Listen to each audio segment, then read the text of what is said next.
Misteri kematian Syekh Siti Jenar. Mungkin sebagian dari kalian udah nggak asing lagi dengan Syekh Siti Jenar kan? Seorang ulama Thariqah, Hakikat dan Makrifat yang kontroversi di era Wali Songo.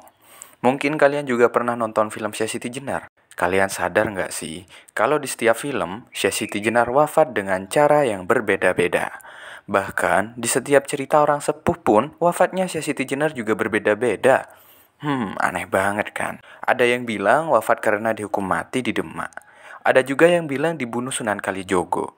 Ada yang bilang dibunuh Sunan Kudus. Dan ada juga versi mengatakan Syekh Siti Jenar dijemput Wali Songo untuk dihukum mati. Namun beliau memilih mati dengan meminta kepada Allah. Lalu yang mana yang benar? Mari kita bahas.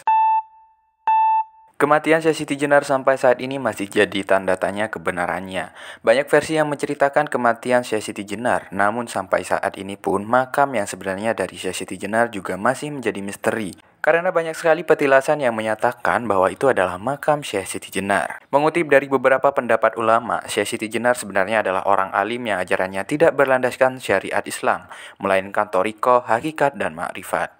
Salah satu ajarannya yang kontroversi adalah Manunggaling Kaulo Gusti, sehingga menurut Wali Songo ajarannya membahayakan pemahaman masyarakat Jawa yang waktu itu notabene masih baru mengenal Islam. Sehingga ada juga versi yang mengatakan bahwa Syekh Siti Jenar dihukum pancung oleh Raden Fatah, ada juga versi mengatakan Syekh Siti Jenar dipancung Sunan Kalijogo, dan ada juga versi mengatakan Sunan Kudus.